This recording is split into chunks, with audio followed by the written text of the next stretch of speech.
Nation, it's a beautiful day outside. The birds are singing, the flowers are blooming. It's like 90 degrees out. Okay, maybe it's not that bad on this corner of the earth, but maybe it is with yours. And on this glorious day, it's time for us to review a glorious album, one that's going to be fantastic. It can't possibly fail. That's right, we're talking about Supercollider, the newest opus by Megadeth. Now, you guys remember, a couple of years ago, 13 was released, and it was highly acclaimed, not only by this community, but also by many communities of reviewers. And Megadeth has seemed to really be on the stride here. And hey, this can't possibly be bad because Vic Rattlehead is on the cover. You can barely see him, but he's right in the middle of the collider. He's really, really faded. You're not going to be able to see it on the little, thing that's over here. But, yeah, it's there. Now let's talk about all the things that have happened ever since then. Let's talk about the fact that, Dave Mustaine is converted to Christianity. That had already happened. And then supported Mitt Romney. I'm not going to get into politics, although I might later. And then the singles came. Supercollider, which I actually kind of liked. I thought it was sort of a, throwback to the old school. And by old school, I don't mean thrash. I mean more like new wave of metal. And then Kingmaker, which actually isn't bad by its own right. And now there's a lot of things swirling about this album. There's a potential that this is really, really, really awesome. Let's talk about this album. Let's talk about Supercollider by Megadeth. It's been 2 years since we've heard a Megadeth record. Thank you, invisible metal gods that traverse the universe and give us these albums that we can listen to and be happy. Actually, fuck you. Fuck each and every one of you, because this album is a bona fide disappointment.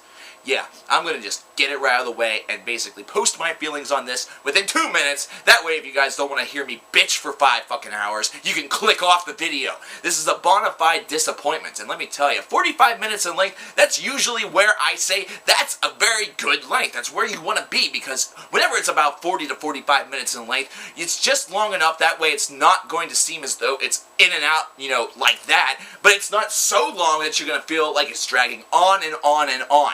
Now, this is an album you can listen to from inception to the final note. However, that's the thing. While you're doing this, you're probably not going to enjoy yourself nearly as much as you thought. And that's going to be the theme of this review, is expectations. Expectations for Megadeth have always been especially high.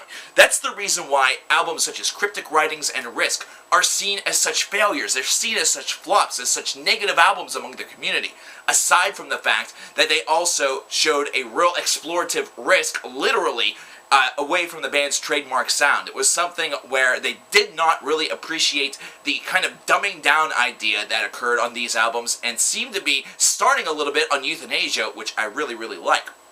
However, this is all communal opinion, not just my opinion, because my opinion, I like Cryptic Writings, and I even like Risk. However, with this album, after so much of a surge of momentum that they've had going on for the past few, this is a real letdown, and I'm going to tell you a couple of different reasons why. Now, is it because this album really seems to be throwing back a little bit more of a hard rock influence as opposed to a thrash metal influence on each and every track? No, because you could easily have a metal band do a hard rock album and it would sound absolutely terrific. Take a look and examine disc number 2 from Garage Incorporated by Metallica. Metallica was a band that after the Black Album had done the load and reload cycle, which a lot of people just absolutely hate. I actually kind of like. And they come back with Garage Incorporated. They re-record a lot of songs from a lot of classic artists, from Queen to Motorhead to, Discharge to, a lot of others that I can only remember in passing. Blitzkrieg is another one, Bob Seger, Thin Lizzy, and they're able to do a really good job with it. And it's a really solid disc, a fantastic idea, and it really captures both what their old days were like whenever they were recording a lot of covers, and, of course, the swath of new ones, including a bomb-ass Merciful Mate medley that actually got me deeper and deeper into metal. With this album, though, it's really plagued by a couple of commonplace traits that are throughout this entire disc, and I'm going to get to these kind of piece by piece, but first let's do an overview. The overview of this album, aside from what I've already presented, is the fact that it's 11 tracks, 10 originals, and 1 cover. The 1 cover, oddly enough, is Cold Sweat by Thin Lizzy, which they actually do a really good job at. If Megadeth wanted a secondary career or a career after this album bombs, they could be a Thin Lizzy cover band. Yeah, it's really, really good, and I really like that a lot. And also, this is an album that possessed 2 singles so far, Supercollider and Kingmaker. Now, the things that really plague this album, the things that really bog this down, that really just make it seem almost intolerable, firstly is some of the guitar work, because the guitar work on this album is very, very solid throughout. I'm not going to complain too much about this. However, I've noticed, and I noticed whenever I listened to this the first, the second, the third, the fourth, however many times it's been, that there is definitely a real desire by this band on a lot of its solos, especially on the second half of the disc, to just start everything off with these high distorted registers and then move into the actual solo. They're really working very, very close, with the 2 hands very close together on the fretboard, and it's just not really conducive, mainly because doing it once is fine, but doing it like 2 or 3 times in a row on 3 songs in a row just absolutely gets ridiculous. It almost seems as though the first half of this disc got a lot more attention than the second half of the disc, because the second half definitely feels like the weaker of the 2 portions. Now, David Draiman also is on this disc, and I'm not necessarily labeling that as a negative thing, because Dance in the Rain, for the most part, is not a terrible song. However, it's really hard to tell that he was even on this track whatsoever. It's more so that he was helping with the songwriting a little bit. You can hear his voice somewhat in the background, and that's whenever we get to problem number 3.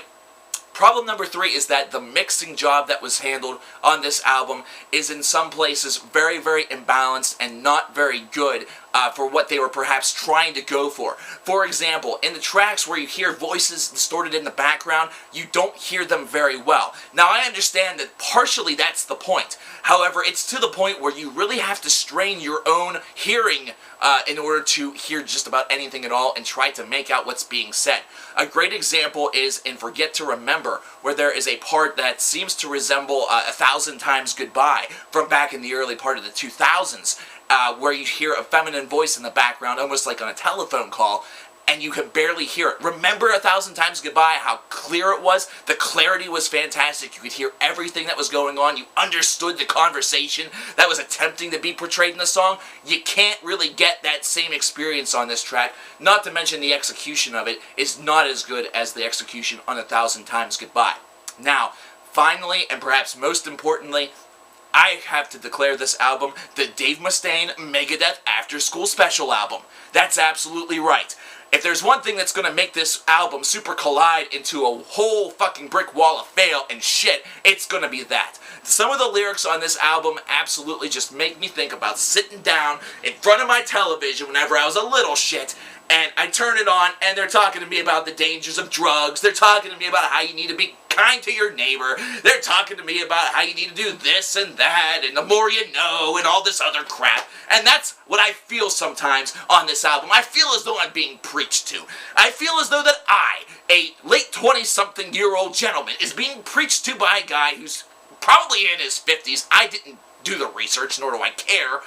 And it's telling me that don't turn your back on a friend. Don't do narcotics. Oops. Well, and, you know, that's just really how it feels. Now, stylistically, it does have some trademark Megadeth qualities to it. The rapidity of the guitar work is something that is present, and there is diversity. Of course, diversity is the one thing that is actually going to piss more people off than it is probably going to gain fans for Dave Mustaine, considering the last time they did something that had this much in the way of diversity was probably Risk. And we all know what happened there. And so, a song such as the Blackest Crow that actually features a slide guitar may be an instant turnoff to a fan, when in reality it should be something that's a little bit more welcomed. I actually like this inclusion. I like having a slide guitar in metal, though at some points in time it really feels as though it's a little bit of like a Bon Jovi type of ripoff. I'm thinking of Wanted Dead or Alive every time I hear a slide guitar, even though I don't even think there was a slide guitar in that song. For some strange reason, that's just what my brain immediately goes to. I know, it's stupid, I'm stupid, let's move on.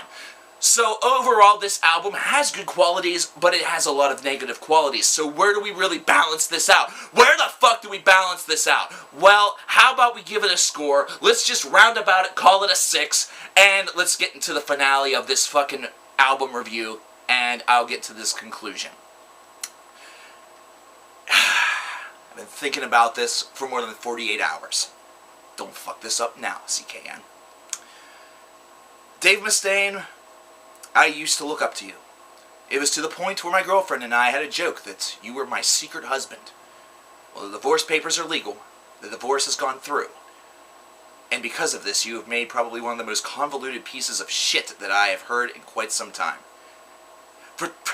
Coming from a man that likes Risk, coming from a man who enjoyed cryptic writings, coming from a man that has tolerated just about every mediocre thing that your discography has to offer, this is Disappointment 101.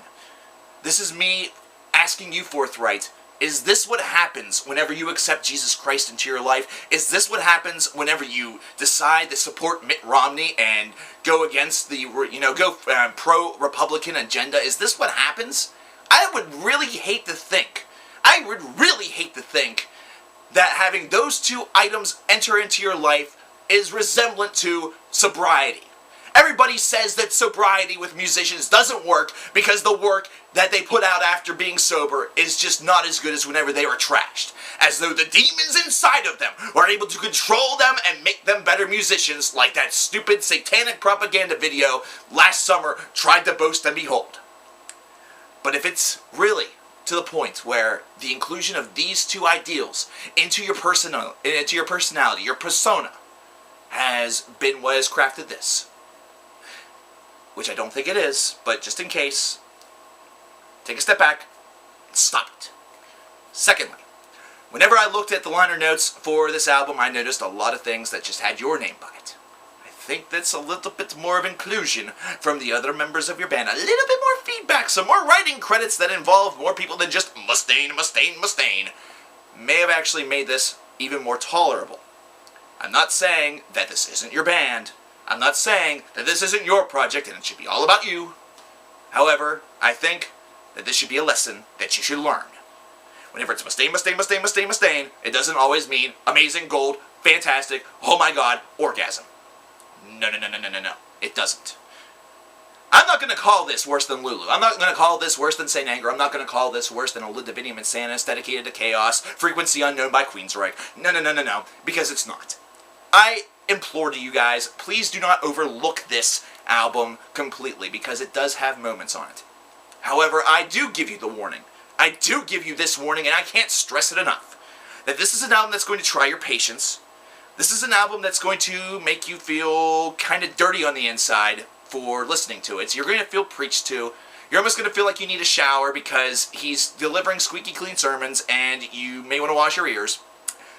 But at the same time, the guitar work isn't too bad, except for a couple of trite, disappointing parts that are overly repetitive, and the production could have been just a little sprite better, but it's the Loudness War era, so I can kind of understand and look past that a little bit. I really think that needs to end. I really think that people need to kind of calm down a little bit with it, and producers definitely need to get back to some good old-fashioned balance. But that's the reason why I'm on this end and not on that end. I understand that it's neither here nor there. For those of you who are hardcore, long-time Megadeth fans, you are going to be extremely, extremely tried of your patience. And this is going to be something that will piss you off. This is going to be something that may even feel as though it is going to alienate you somewhat. Some people are already declaring this album to be Risk number 2. I'm not going to go that far. I'm just going to say that this album is Supercollider, because I like Risk. I consider this to be the true first black spot on the Megadeth discography, although I will admit that Cryptic Writings and Risk were both lackluster. This is lackluster beyond lackluster. This is an album that seems uninspired, though it does seem to have a little bit of idea swelling behind it. So my final verdict on this album is that it's guilty of being a true disappointment. However, it is a disappointment that you guys should try out for yourself, because I think this is going to be one where a lot of fans, whether they be old or new, are going to be relatively divided on, though I believe that they will lean a lot more toward the negative side. With that said, I'm going to go take a shower, because I feel strangely dirty. And I feel like I shouldn't, masturbate or take pills, or maybe I should go to church.